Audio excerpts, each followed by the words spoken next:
नमस्कार, नंदिनीज किचन्समध्ये आपलं स्वागत आहे. आज आपण पाहणार आहोत शेवयांची खीर. त्यासाठी इथे साहित्य घेतलेलं आहे. 1 वाटीभर शेवया, वेलची पूड 10 ते 12 वेलची आहेत. ते साखर टाकून मी बारीक मिक्सरमधून करून घेतलेली आहे वेलची पूड. 1 वाटी साखर. हे आहेत काजूचे काप. काजू भिजत घालून ठेवले होते मी 1 तासभर आणि नंतर त्याचे काप केलेले आहेत.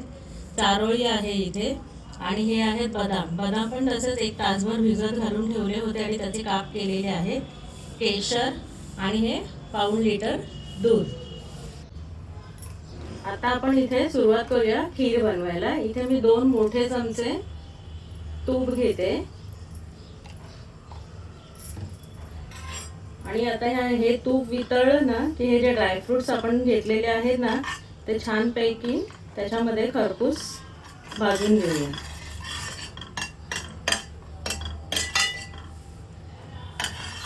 इथे मी गाईचं तूप घेतलेलं आहे.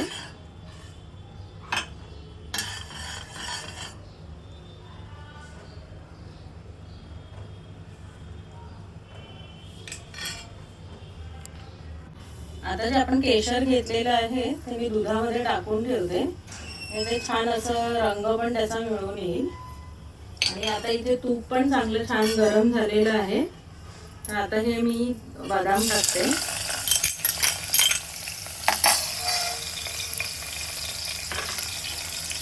काजू आणि चारोळी. तुम्हाला जे हवे ते तुमच्या आवडीचे ड्रायफ्रूट्स तुम्ही टाकू शकता. आणि भरपूर ड्रायफ्रूट्स टाकून मस्त हेल्दी छान खीर आपण तयार करत आहोत.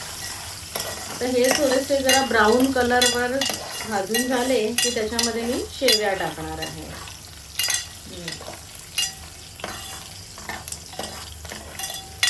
तुपात तळण्याचं कारण एकच आहे की ते छान क्रिस्पी लागतात नंतर खीरमध्ये, म्हणून ते तळून घ्यायचे असतात.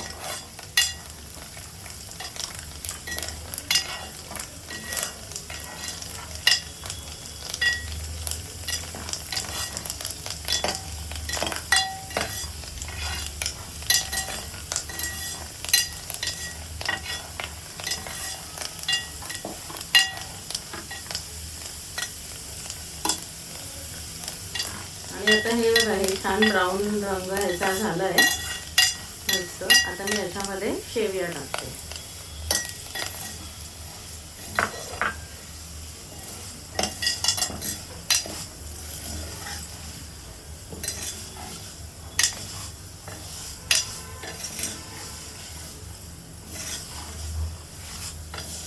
त्या पण अशा छान तुपात परतून ब्राऊन रंगावर फ्राय करून घ्यायचे मस्त.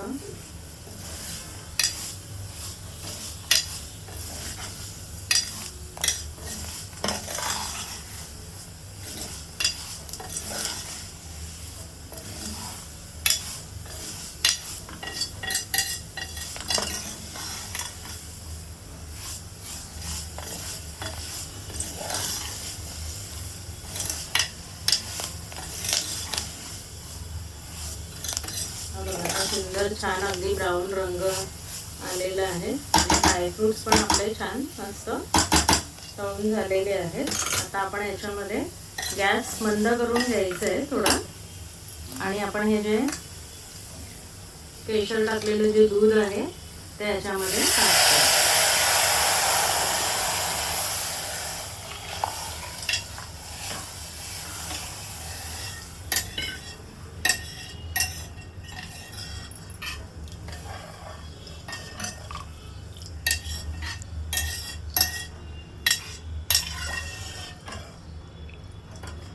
मस्त सुंदर टेक्स्चर आलेलं आहे.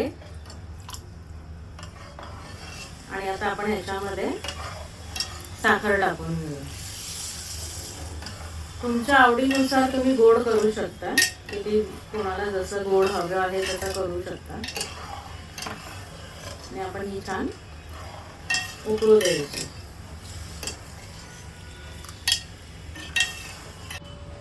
हे पहा आता आपल्या खीरीला छानपैकी उकळी आलेली आहे.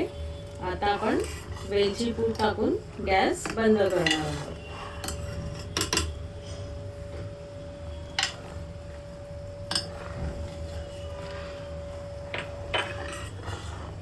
आपण आता सर्व करूया। अशा प्रकारे आपली शेवयांची खीर तयार आहे। तुम्ही पण घरी करून पहा आणि मला कमेंट्समध्ये नक्की कळवा आणि माझ्या चॅनलला शेअर करा, लाईक करा आणि सबस्क्राईब करा। थँक्यू।